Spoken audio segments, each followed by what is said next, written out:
योगिनाधिगम्यं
सिंहासन, दोष विनाशन शासन संदन, सन्मति कारण कुमति निवारण, भव भयहारण शीतल चंदन, जय करुणा वरुणालय जय जय देव सभी करते अभिनंदन, जय सुख गंदन धूर्त निकंदन, जय जगवंदन कृष्णानंदन, जय जगवंदन कृष्णानंदन।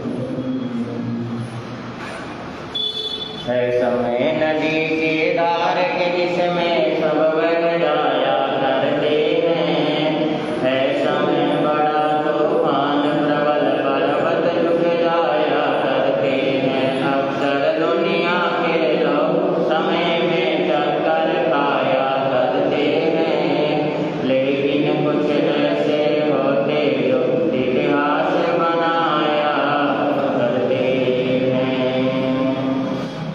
परम श्रद्धेय परम आदरणीय आनंदकारी पूज्य गुरुदेव के पावन चरणों में कोटिशय नमस्कार करता हूँ। उपस्थित है मोक्षाभिलाषी पुण्यमान आत्माओं आपके समक्ष परम विक्रागी प्रभु महावीर के अमृत में वाणी को समझ कुछ पंक्तियाँ हैं सभी ध्यान से सुनेंगे और अपने करके बोलेंगे। बोले समर्थ भगवान महावीर आँख खुली जब देखा हमने, आँख खुली जब देखा हमने, खेत मेरे तीरे की चिड़िया चुग गई सारा खेत की चिड़िया। आज व्यक्ति प्रमाद में आलस्य में सोया रहता है और सोने से सारा कार्य उसका बिगड़ जाता है। और महापुरुषों ने कहा है जो सोता है वो होता है, इसलिए सोना ही नहीं चाहिए, हमेशा जागृत रहो। और आपको और बता दूं कि व्यक्ति सोता हुआ भी जागृत रहे, सोया हुआ जगा हुआ भी व्यक्ति आज का सोया हुआ है। कैसे? लापरवाही से। क्योंकि जो जाग रहा है वो लापरवाही करता है, तो समझ लो कि वो व्यक्ति जाग कर भी क्या कर रहा है? सो रहा है। और जो व्यक्ति सो रहा है और सो कर भी सावधान सो होकर के सोता है, तो वो व्यक्ति क्या कर रहा है? जाग रहा है। इसलिए जागृत रहना जरूरी है। जो जागता है वो पाता है और जो सोता है वो होता है। इसलिए सभी मिलकर के बोलेंगे, आँख खोले जब देखा हमने, आँख खोले जब देखा हमने, खेत मेरे तीरे की चिड़िया चुग गई सारा खेत की चिड़िया। बिगड़ी में कोई काम न आता, तूने लाख पुकारा, बिगड़ी में कोई काम न आता, तूने लाख पुकारा। टूटी हुई नाव को भैया मिलता नहीं किनारा, टूटी हुई नाव को भैया मिलता नहीं किनारा। दुनिया सारी जाग रही थी,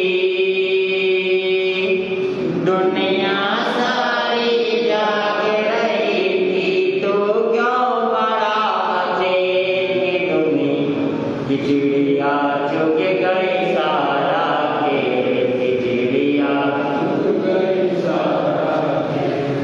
आँख खोली जब देखा हमने, आँख खोली जब देखा हमने, खेत मेरे तीरे की चिड़िया चुग गई सारा खेत की चिड़िया। किसे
अंधा और भिखारी बनकर द्वार द्वार क्यों डोले, अंधा और भिखारी बनकर प्रभु नाम की खेती का तो नया बीज फिर बोले, प्रभु नाम की खेती का तो नया बीज फिर बोले। खेती तेरी हरी रहेगी, खेती तेरी हरी रहेगी, मन में रखियो चिड़िया, चुग गई सारा के चिड़िया। आँख खुली जब देखा हमें खेत में रहती रे चिड़िया, चुग गई सारा के चिड़िया। कहते गुरु प्रेम सुख सबको समझो चेतन प्यारे, कहते गुरु प्रेम सुख सबको समझो चेतन प्यारे, समझ बूझ से ही कट पाएंगे कर्मों के बंधन सारे, समझ बूझ से ही कट पाएंगे कर्मों के बंधन सारे। अनादिकाल से सोया पड़ा है, अनादिकाल से सोया पड़ा है, अब तो चेतन चेत चिड़िया, चुग गई सारा के चिड़िया। आँख खुली जब देखा हमने, आँख खुली जब खेत में रहती रे चिड़िया, चुग गई सारा के चिड़िया। दानान शेषम अभय प्रयाणम, सचे सुआन वाजां वयन्ति, तवे सुवा उत्तमं ब्रह्मचर्यं, लोकोत्तमेषां मणिनाय कोशे। लोकोत्तम ज्ञातोत्तर शर्मण भगवान महावीर स्वामी का एक धर्म शासन धर्म के व्यक्ति में प्रभु ने जो धर्म के उपदेश दिए हैं, धर्म के जो मार्ग उन्होंने फरमाए हैं, उनमें से कुछ बातें आपको समक्ष रखी जा रही है। आप सभी सुन रहे हैं प्रभु महावीर की अमृत महिमा, जिसमें चर्चा दी गई है आपके सामने।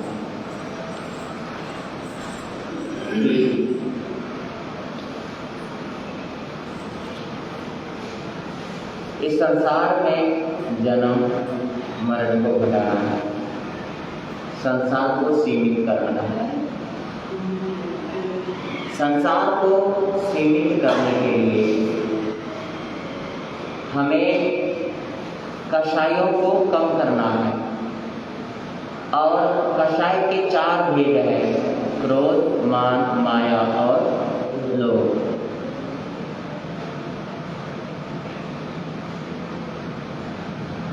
मनुष्य का जो जीवन मिला है हमें,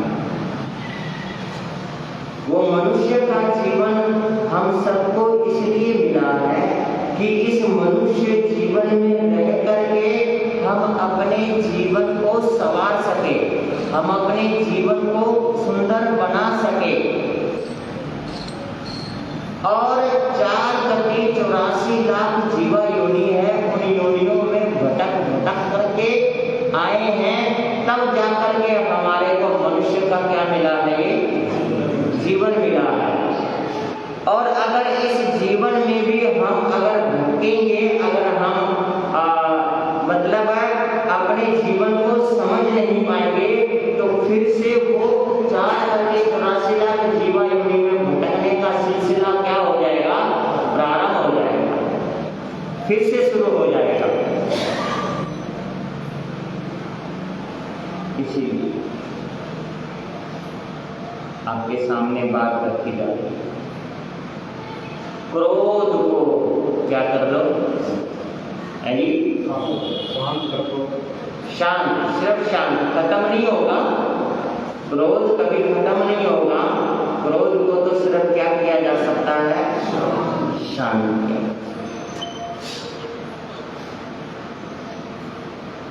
आप लोगों ने बर्फ देखा, बर्फ देखा कभी?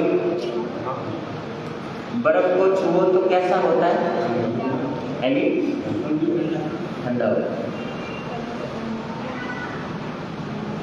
सज्जनों, बर्फ को छूने में ही ठंडा होता है, लेकिन अगर उसको सेवन किया जाए, उसको खाया जाए तो वो गर्मी पैदा करती है, शरीर में गर्म होता है उससे। बर्फ ठंडा नहीं होता, वो कैसा होता है, गर्म होता है। जितनी भी चीजें आज आप लोग खाते हैं, आइसक्रीम खाते हैं, ठंडा पानी पीते हैं, या बर्फ खाते हैं, या बर्फ की चीजों की बनी हुई चीज खाते हैं, या जो भी आप बर्फ डाल करके लेते हैं, वो आपके शरीर में गर्मी पैदा करता है, ना कि ठंडक पैदा करता है। सिर्फ छूने में ठंडा है, पर अंदर से वो क्या है, तो इसीलिए आपको मैं बता रहा हूं कि आप सभी भी उस बर्फ की तरह हो जाए, छूने में ठंडा रहे, यानी कि देखने में आप सभी लगे कि आप क्या है, शांत है, पर अंदर से गर्म रहना चाहिए। क्रोध तो कभी खत्म नहीं होगा, उस बर्फ की तरह हो जाए जो लगे कि हाँ ठंडा है, पर अंदर है। अंदर तासीर कैसी होनी चाहिए, गर्म।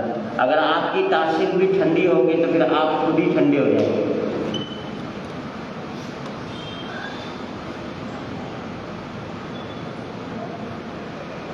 इसलिए मैं आपको बार बार कह रहा हूं कि क्रोध को खत्म नहीं किया जा सकता, परंतु क्रोध को शांत किया जा सकता। शांत कीजिए क्रोध, अन्यथा जन्म बिगड़ जाएगा। मैं आप लोगों को सुना रहा था, भगवान महावीर स्वामी को वालों ने मना किया, इस रास्ते से नहीं जाना, पर भगवान वहीं पर क्या हो गए, चले। जहां पर चल कोशिश सर्प का क्या था, यानी बाम्बी बिल, बाम्बी पे ही पास में जाकर खड़े हो गए। सर्प निकला, उसने फुंकार मारी, दृष्टि डाली, डंक के भी मारा, पर भगवान के ऊपर उस चीज का कोई असर नहीं।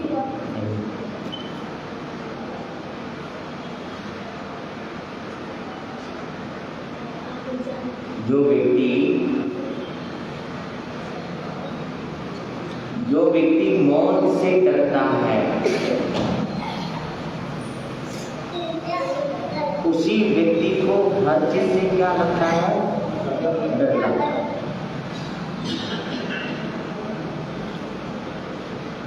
मौत से तो डरने की जरूरत ही नहीं है, क्योंकि मौत को जब आना है, आप डरो चाहे ना डरो, उसने तो आना ही आना है। आपको लेकर के जाना है तो उसने लेकर ही जाना है, उसे कोई भी रोक नहीं सकता। भगवान महावीर स्वामी एकदम निडर थे, किसी से डरते नहीं थे। सांप की माफी के सामने भी खड़े होकर डंक मारा, फुंकार मारी, कोई असर नहीं हुआ। आश्चर्य करके देखने लगा, ये आपको सुनाया था। और भगवान महावीर स्वामी ने करुणा भरी दृष्टि, प्रेम भरी दृष्टि उसके ऊपर डाली और कहा, हे चंद्रकोशी, पहले जो तूने किया उसका भुगतान तू अभी कर रहा, और अगर अभी किएगा कहाँ करेगा, कैसे करेगा? हाँ जी साहब, कैसे भुगतान करेगा तू उस चीज का, सोच करके देखो।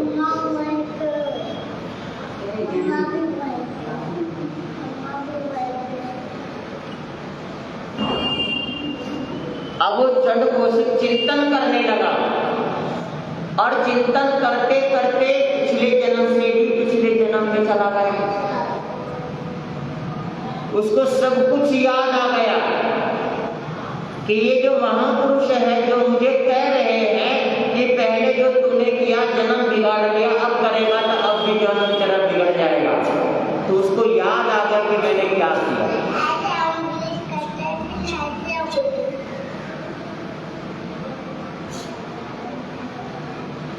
हम सबको जो गलती बताते हैं ना, कोई भी अगर हमें अपनी गलती बताए तो हमें क्या आता है,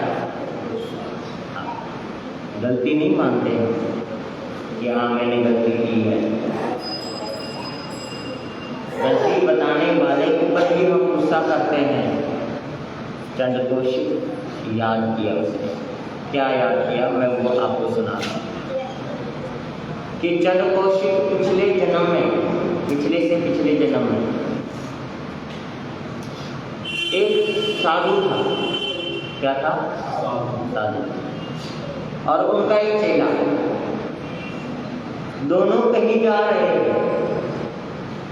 चलते चलते रास्ते में एक मेढक जो था मरा हुआ था, उसके ऊपर साधु महाराज का पांव आ गया। जैसे पांव आया उसके चेले ने देख लिया, तो चेले ने कहा गुरु महाराज आपने एक मेढक मार दिया। क्या मार दिया? गुरु महाराज ने कहा भले आदमी, ये मेढक तो पहले से मरा हुआ था, अचानक भूल से पांव आ गया, इसके ऊपर मरा था ये पहले से। कहता नहीं अभी हमारा आपने। अब आपको बता रहा हूँ देखो कि गुरु ने कहा बेटा ये तो मर के पहले से मरा हुआ, मर के इसका शरीर भी सूख गया है। अगर अभी मरता तो उसके खून बाहर आता, गीला होता ही, ये तो मर के भी सूख गया है धूप में, कुछ भी नहीं है इसके, और पहले से मरा हुआ है। कहता नहीं आपने मारा। क्या कहा? हाँ वो शरारती लगा लो, नटखट लगा लो, जैसा भी था, दंड लगा लो, है ना, चेला दंड था, जैसे मर्जी लगा लो। क्या कहता है कि किसने मारा? चलो भी ठीक है, चल पड़े। जहाँ पर उन्हें पहुँचना था वहाँ पर वो क्या हो गए, शाम के समय संध्या का समय आया, पूजा और आरती का समय आया। और उसी में ही पूजा जैसे आरती आप लोग करते हैं, संध्या जिसको बोलते हैं, उसी को ही जैन धर्म में प्रतिक्रमण बोलते हैं। प्रतिक्रमण का मतलब होता है प्रति जमा कर्मण, यानी कि पीछे हट करके अपने भूलों को, पूरे दिन के जो अपने भूल हैं उसको याद करना। जो पूरे दिन में किया है, गलती की है, भूल की है, ऊंच नीच किया है, उसको क्या कर लेना, याद कर लेना, उसको प्रतिक्रमण बोलते हैं। तो उन्होंने प्रतिक्रमण है ना शुरू किया। जब प्रतिक्रमण शुरू किया तो प्रतिक्रमण के उपरांत जो है ना पचखान लेना होता है, प्रायश्चित का पचखान लेना होता है कि पहले जो कर्म किया है उसके लिए पचखान है ना, मिच्छामी दुक्कड़म है, और जो आगे है आने वाला समय है, रात्रि है, अगले दिन की सुबह है, उसके लिए पचखान देते हैं। इस चीज़ का मैं क्या करता हूँ। अब पहले के समय में बिजली इत्यादि हुआ नहीं करती, अंधेरा रहता था, इसलिए दिन की रोशनी में ही व्यक्ति सारा काम है जी। हाँ, मैं आपको एक चीज़ और बताता हूँ। जैन मुनि जो होते हैं और जैन लोग जो होते हैं वो दिन से खाना खाते हैं, रात्रि को खाना नहीं खाते, ये नियम है। और ये नियम ये जैनियों का नियम नहीं है। जैसे लोग ये कहते हैं कि जैनियों का नियम एक अलग जैसा होता है, पर अलग जैसा नहीं होता, ये प्रकृति नियम है। कैसा नियम है? प्रकृति, स्वाभाविक। कि पहले के समय में बिजली नहीं हुआ करती थी और ना होने के कारण व्यक्ति गांव में भी, शहर में भी, हर जाति का व्यक्ति दिन से ही क्या करता था, खाना बना लेता था, खाना खा भी लेता था, और 7 बजते बजते तो व्यक्ति सो भी जाता था। और 4 बजे क्या करते थे, वो उठ जाते थे सुबह अपने काम में लग जाते हैं, अभी गाँव में ऐसे है जी, गाँव में ऐसे ही होता है ना। तो इसी चीज को जैन धर्म में नियम बना दिया। अब इसको लोगों ने कह दिया कि ये तो जैनियों का नियम है, परंतु ऐसा नहीं है, ये तो प्रकृति नियम, प्रकृति देन है। तो मैं वो आपको बता रहा हूं कि बिजली इत्यादि हुआ नहीं करती थी, अंधेरा था, प्रतिक्रमण कर रहे थे, प्रायश्चित कर रहे थे। उसी समय उनके चेले ने कहा, महाराज आपने मेढक मारा था। फिर से याद बोलने लगे हो कि आपने क्या मारा था? मेढक मारा था, डंडी था, मेढक मारा था। उसका प्रायश्चित लो, पहले उसकी भूल स्वीकार करो, उसकी क्षमा याचना करो, आपने मारा था। अरे कहा भले मैंने नहीं मारा था, वो मरा हुआ था। कहता नहीं आपने मारा। अब बार बार ऐसे किया जाए तो क्या आ जाता है जी? आता है ना, पर आना नहीं चाहिए। आता है पर आना नहीं चाहिए। आप लोग कहते हो ना, हम क्या करें, बार बार व्यक्ति उकसाता है, इसलिए हमें क्या आ जाता है। सज्जनों, क्रोध आपका शांत है, कैसे पता चलेगा? आप गुस्सा नहीं करते, गाली नहीं देते, उल्टा नहीं बोलते, कैसे पता चलेगा? जब कोई आपको उंगली करेगा, उकसाएगा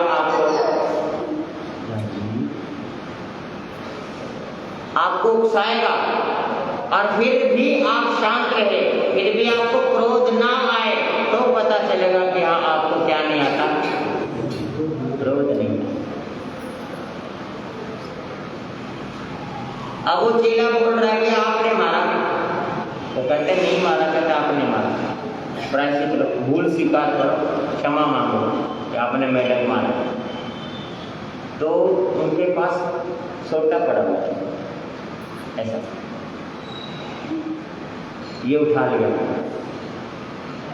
और ये बोला आजा, तेरा भी प्रायश्चित में एक साथ ही हुआ, आजा तेरे को भी मारता हूँ।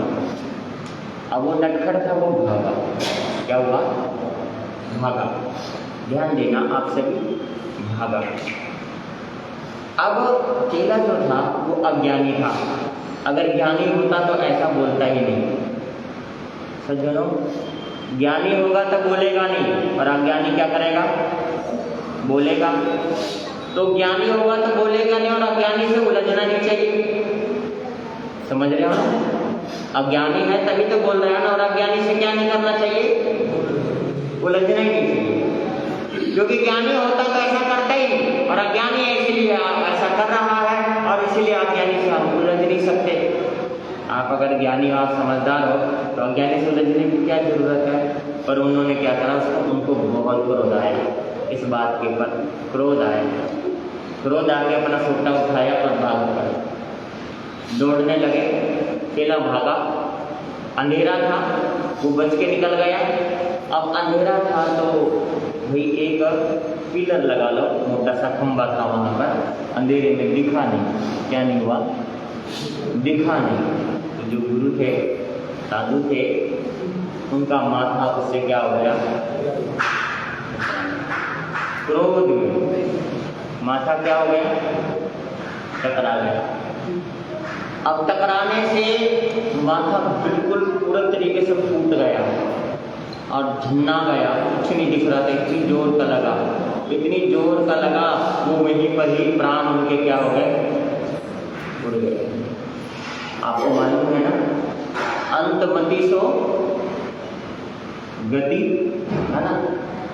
तो अब क्या हुआ जी, उनका जो उसी समय वो मरे, मरने के साथ साथ दूसरी जगह वो पैदा हुए, किसी और जगह। तो कहाँ पैदा हुए? ऋषि के आश्रम में। ऋषि के आश्रम में ऋषि पुत्र के रूप में वो पैदा हुए, और जैसे ही पैदा हुआ थोड़े समय बाद उसके बारे में पता चला कि महाक्रोधी है।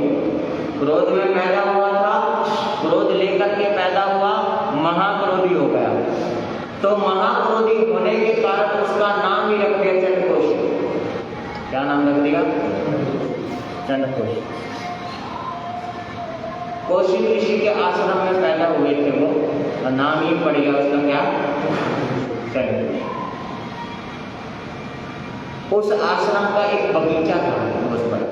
धीरे धीरे वो बच्चा बड़ा होने लग गया, शायद 7-8 वर्ष का हो गया। उनका एक बगीचा था आश्रम का। बगीचे में आम के पेड़ लगे हुए थे और मीठे मीठे बड़े बड़े आम, पके हुए आम लगते थे वहां पर। गांव के कुछ बच्चे वहां आते, पेड़ पे चढ़ जाते और आम क्या करते, तोड़ लेते और तोड़ के क्या करते, वो भाग जाते।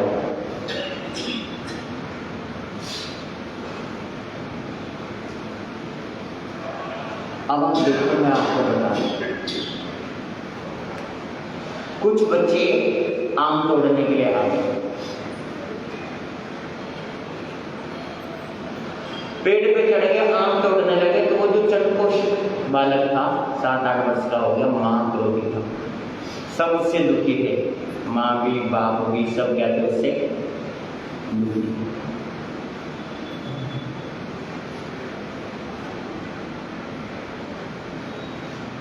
और माँ बाप दुखी थे उससे, और बगीचे में कुछ बच्चे आ गए आम तोड़ने के लिए।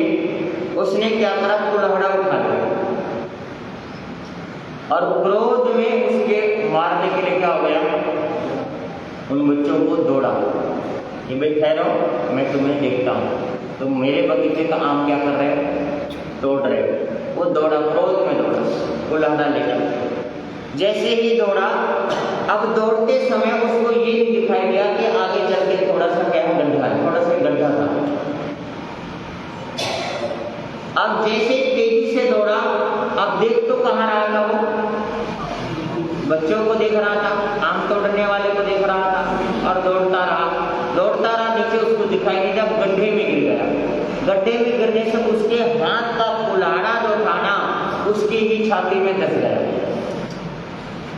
गिरने से मुंह के बल गिरा, उसकी छाती में जैसे कुल्हाड़ा उसका क्या हो गया, और धंसते के साथ ही उसके प्राण क्या हो गए। पहले क्रोध में मरा, क्रोधी पैदा हुआ, अब क्रोध में मरा तो उसी गड्ढे में, उसी नाले जो गड्ढा था, जिस गड्ढे में गिरा था, उसी गड्ढे में वो पैदा हुआ सर्प के रूप में। किस रूप में, और उसका नाम सब लोगों ने चंडकोशिक सर्प रख दिया। अब वो चंडकोशिक सर्प इतना क्रोधी था, इतना क्रोधी था, इतना जहरीला हो गया, जहर उसके अंदर इतना फैल गया, इतना बढ़ गया कि अब वहां पर जितने भी ऋषि थे, जितने भी व्यक्ति थे, चाहे उसके माँ बाप थे, चाहे उसके परिवार के थे, या कुछ भी था, सबको उसने पुकार मार मार करके जला करके राख कर दिया, सबको मारना, अकेला बना दिया, जंगल सुनसान बना दिया। वही चंडकोशिक सर्प था जहां पर भगवान ने जाकर के ध्यान लगाया। अब उसको अपना सब कुछ आ गया याद कि पहले क्रोध किया तो चंडकोशिक ऋषि पुत्र बना, और फिर क्रोध किया तो चंडकोशिक सर्प बना। और अब मैंने क्रोध करा तो अब पता नहीं किस नरक में जाकर के जगह मिलेगी मेरे को। सज्जनों, क्रोध करने से व्यक्ति की गति खराब हो जाती है। क्रोध करने से मति खराब, और मति से गति खराब, और गति से स्थिति खराब, सब कुछ खराब होता चला जाता है। और आज सबके अंदर क्रोध क्या है, भरा हुआ है। छोटी सी बात के ऊपर क्या आ जाता है, क्या आ जाता है, गुस्सा आ जाता है ना। पर आप ये बताओ, उस गुस्से से कोई हल निकलता है? अपना खून क्या करते हैं हम, फूंकते हैं। अब मैं आप लोगों को बता रहा हूं कि वो जो चंडकोशिक सर्प है, उसको याद आ गया कि मैंने कहां कहां क्रोध किया। धन्य है इस महापुरुष को कि जिन्होंने मुझे बताया कि पिछले जन्म में जो क्रोध किया, ये गति मिली है, आगे क्या मिलेगी। धन्य है इस महापुरुष को। बस भगवान का काम हो गया, वहां से वो क्या हो गया, आगे चले गए। अब जब उस सर पर जाते हुए भगवान को देख रहा,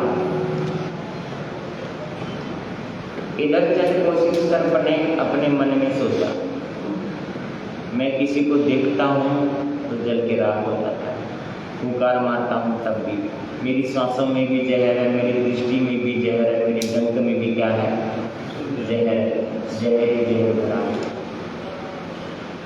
तो उसने क्या करा जी, अपना आधा शरीर बिल में डाल दिया और आधा शरीर बाहर निकाल लिया, पूंछ वाला हिस्सा, बाकी शरीर का क्या करा जी, अंदर बिल में डाल दिया और नियम ले लिया उसने कि आज के बाद मैं किसी को क्या नहीं करूँगा, नुकसान नहीं पहुँचाऊंगा, चाहे कुछ भी हो जाए, कोई लोग मेरे को मारे पीटे कुछ भी करे, आज के बाद में कुछ भी नहीं करूँगा।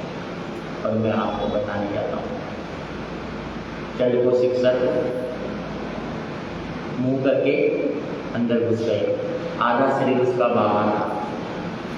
अगले दिन, ये एक ही दिन की बात थी, अगले दिन ग्वाले दूर से देखने के लिए आए कि वो जो साधु गए थे ना, इधर से महात्मा गए थे, उनका क्या हुआ। अब तो वो जल के क्या हो गए होंगे, राख हो गए होंगे, लेकिन वहां तो महात्मा है नहीं। और सर्प कहाँ है, बांगी में। डरते डरते पास में आए, सर्प हिला भी नहीं। किसी ने एक पत्थर फेंका, सर्प हिला नहीं। किसी ने डंडा मारा, सर्प हिला नहीं। किसी ने पूंछ पकड़ के खींचने की कोशिश करी, पर सर्प क्या नहीं हुआ, हिला नहीं। क्योंकि उसने सोच लिया था मन में कि आज के बाद में किसी को कष्ट नहीं दूंगा, पीड़ा नहीं दूंगा। सज्जनों, आप लोगों में से ऐसे व्यक्ति हैं कोई जो ये सोचते हो कि आज के बाद मैं किसी को बुरा नहीं कहूँगा, किसी को कष्ट नहीं दूंगा, किसी को पीड़ा नहीं दूंगा। क्या आप लोगों में से कोई ऐसा सोचता है? बोलो, क्या आप लोग सोचते कभी कि आज के बाद मैं किसी को क्या नहीं दूंगा? बोलो,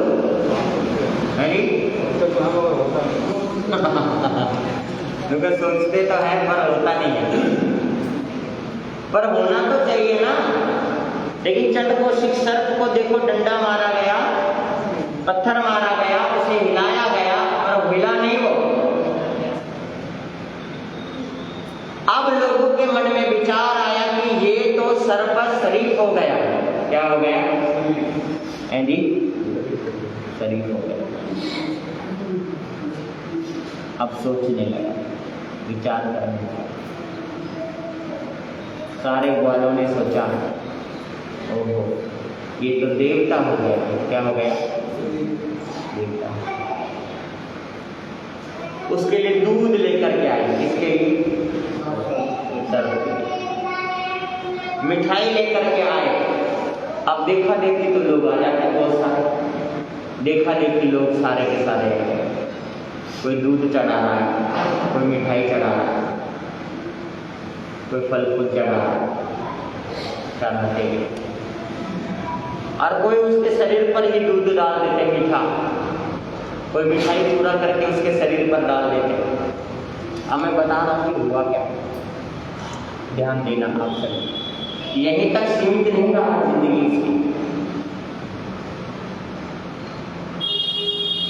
वो जो सर्प था वो तो निकलना ही नहीं उसने, हिलना ही नहीं उसने, डोलना ही नहीं उसने।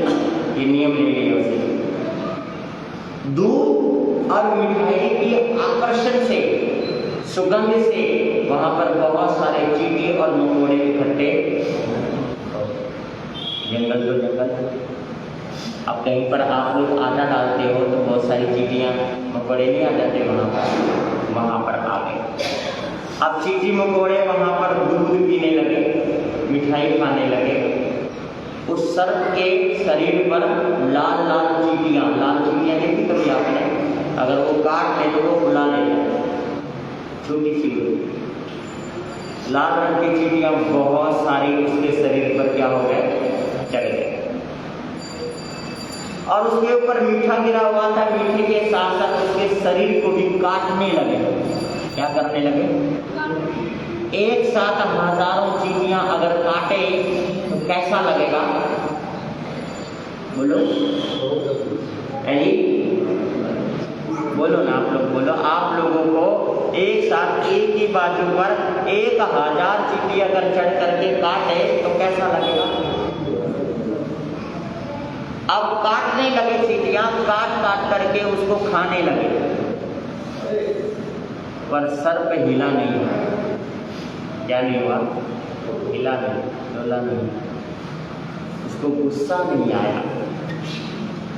उसके मन में एक विचार आया कि मैंने कितने ही जीव को मारा, अपने डंक से, अपने पुकार से, दृष्टि से कितने ही जीव को मारा, कितने को ही सताया, उसी का बदला है ये मेरा।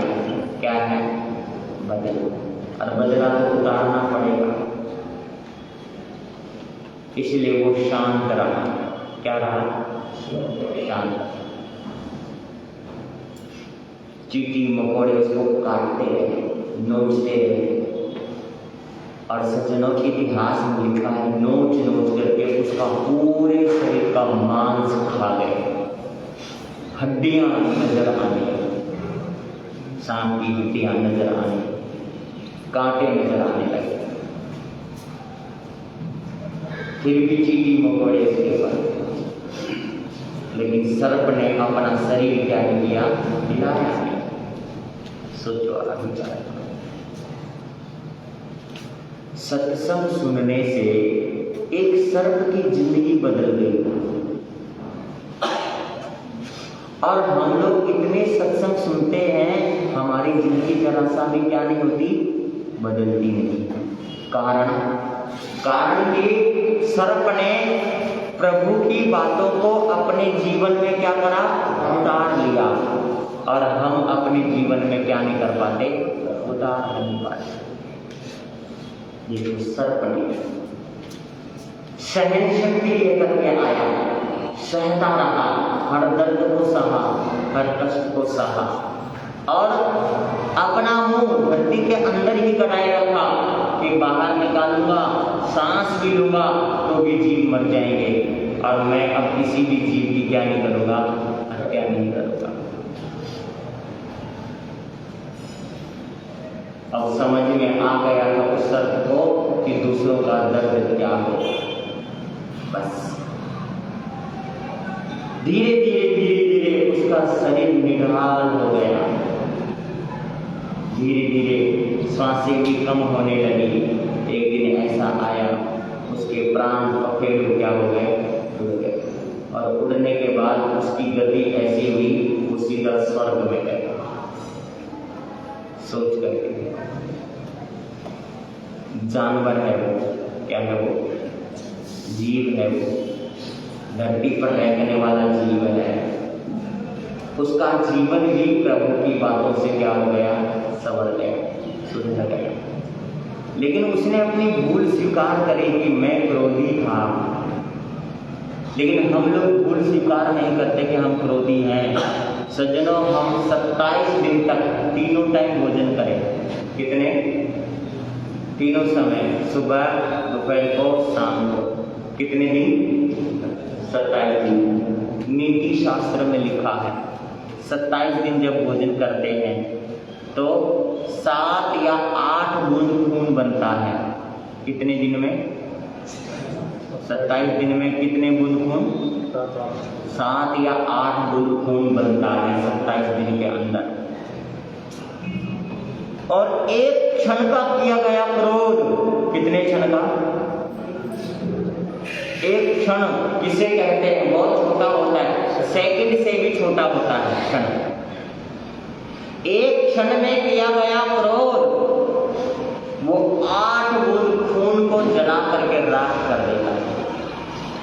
यानी कि 27 दिन में जो आपने भोजन किया, जो उसकी ताकत बनी थी, वो ताकत आपकी उसी क्षण के क्रोध में क्या हो गया?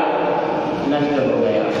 और कई व्यक्ति तो ऐसे हैं जो घंटों घंटों तक क्रोध करके बड़बड़ाता रहता है, 2-2 घंटे तक बड़बड़ाता रहता है, और कई व्यक्ति तो 2-2 दिन तक क्या करता रहता है, उसी क्रोध में आकर के बड़बड़ाता रहता है। तो सोचो ऐसे व्यक्ति के है ना ताकत कहाँ जाता है, विचार करके देखो कहाँ जाता है ताकत। इसलिए मैं आप लोगों को ये बता रहा हूँ कि क्रोध को क्या करो, है जी। कौन कौन करेगा शांत? हाँ बताओ कौन कौन करेगा शांत? लक्ष्मण जी करेंगे है ना, प्रताप बिहार वाले जैन सब करेंगे। अच्छा आप लोग भी करेंगे, माताएं बहनें 3-4 माताएं बहनें तो काम करेंगे, पर जरूर करना। क्या करना? जरूर करना। देखना आपका जीवन कैसे बदल जाएगा, बहुत अच्छा लगेगा। उकसाने वाले आपको उकसाएंगे, कहने वाले आपको कहेंगे, बोलने वाले आपको बोलेंगे, लेकिन आपको क्या करना है? शांत रहो। उसको क्रोध में आने दो, उबलने दो, आप शांत रहो। देखना आपकी ताकत बढ़ती चली जाएगी और उसकी ताकत कम होती चली जाएगी। क्रोध करने वाले की ताकत कम होती है और शांत रहने वाले की ताकत क्या होती है? बढ़ती है। सामर्थ्य भी बढ़ता है, हर चीजें बढ़ती है, इसीलिए शांत रहे। आजकल के बच्चे माँ बाप कुछ कहते मुंह फुला लेते हैं। क्या करते हैं? मुंह फुला लेते हैं, खाना छोड़ देते हैं, रूठ जाते हैं, काम नहीं करते, पैर पटकने लग जाते हैं, चिल्लाने लग जाते हैं, पूरे पूरे दिन भूखे भी रह जाते हैं। पर क्यों? ये सब क्यों? सज्जनों, मैं आपको एक चीज बता दूं, क्रोध करने का मतलब है कि सामने वाले की गलती की सजा खुद को देना। किसको देना?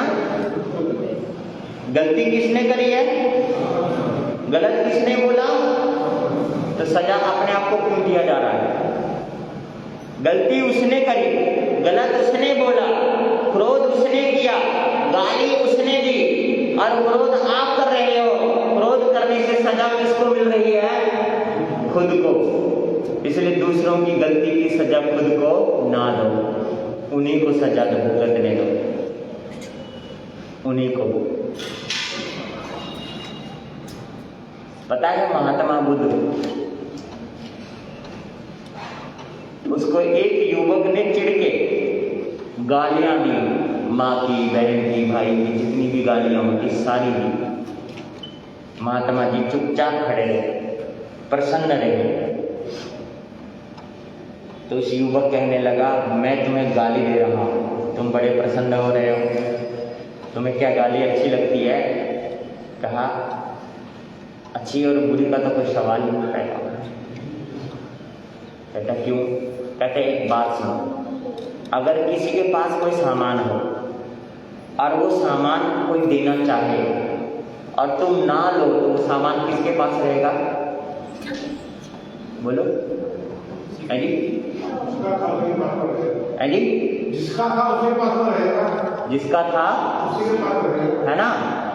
तो उस समय महात्मा बुद्ध कहने लगे, भाई मैं प्रसन्न इसलिए हूं कि तू दे रहा था ना, मैंने एक भी लिया नहीं, इसलिए मैं प्रसन्न हूं, क्योंकि तेरा सामान तेरे पास ही है। समझ रहे? जो तू दे रहा था मैंने उसको क्या नहीं करा, लिया नहीं, तो तेरा सामान, जो भी तूने गाली दी, अच्छा बुरा जो कुछ भी कहा, वो तेरा था, तू दे रहा था, पर मैं ले नहीं रहा था। मैं तो प्रसन्न था, अपने ही मगन था, मैं तो अपनी ही धुन में मगन था, इसलिए मैं प्रसन्न हूँ, क्योंकि मुझे वो सामान नहीं चाहिए था। अब वो सामान मैंने ली नहीं, इसलिए वो सामान किसके पास है? और वो लड़का क्या हो गया, शर्म के मारे नजरें झुका ली उसे। और ये हकीकत भी है। आप कहते हैं ना किसी को उसने गाली दी तो तूने ली क्यों, समझ रहे हो ना आपने, उसने गाली दी तो आपने ली क्यों, तो ली क्यों, लेना नहीं चाहिए था ना आपको क्यों लिया आपने, है ना, आपने ली और आपने गाली ले ली, आपके अंदर उबाल आ गया, गलती उसने करी, सजा आपने खुद को दी। और क्रोध में जब व्यक्ति आता है तो बड़ा उत्तेजित होता है, ताकतवर हो जाता है, और जब क्रोध शांत होता है तो शरीर धीरे धीरे, फिर क्या जरूरत है ऐसी गलती करने की, शरीर किसका खराब हुआ, आपका ही हुआ है, इसलिए शांत, बस इतनी सी बात है। आगे जैसा भी समय होगा आगे की बातें और आगे करेंगे, है ना, समय अनुसार करेंगे, समय का ध्यान रखेंगे। ठीक 8 से 9 बजे का समय है, सभी भाई बहन एक दूसरे को प्रेरणा दे, एक दूसरे को बोले, प्रवचन सभा में आके ले, और माताएं बहनें कलश के लिए तैयार हो जाए, कलश सबको उठाना है, आकर के आप सभी, है ना, सुबह समय पर पहुंच करके उस यात्रा का पूरा लाभ लेंगे। और इसके साथ साथ आप सभी सबको प्रेरणा दें कि उस दिन यहाँ पर फुल बॉडी चेकअप है, आंखों का कैंप है, ब्लड डोनेशन कैंप है, ये तीनों चीज़ें हैं। इसके साथ साथ सबके लिए विशाल सार्वजनिक भंडारा है, ये भी ध्यान रखेंगे आप सभी, सबके लिए हो रहा है। इसी वजह से ये सबका काम है, सबका मिला जुला काम है, तो मिला जुला काम है तो मिलजुल के ही सब व्यक्ति को करना चाहिए, बस इसका ध्यान रखना है। अब सभी अपने अपने स्थान पर खड़े करके जयकारा बोलेंगे, निकल पाते बोले शरवण भगवान महावीर स्वामी की, आचार्य भगवंतों की, संसार के सभी महापुरुषों की, सर्व धर्म की, श्री जैन धर्म की, श्री चित्तारी मंगलम, अरिहंता मंगलम, सिद्धा मंगलम, साभा मंगलम, केवली प्रणत धूम मंगलम, चित्तारी लोगोत्तम, अरिहंता लोगोत्तम, सिद्धा लोगोत्तम, साभा लोगोत्तम, केवली प्रणत धूम लोगोत्तम, चित्तारी सन भोज्यम, रिंतस न भोज्यम, सिद्धस न भोज्यम, सावस न भोज्यम, केवली प्रणत धूमस न भोज्यम, अरिहंतों का सरना, सिद्धों का सरना, साधुओं का सरना, वैद्यों का सरना, चार संध्या और न सरना कोई, जो भव्य प्राणी करे आचरण उसका अजर न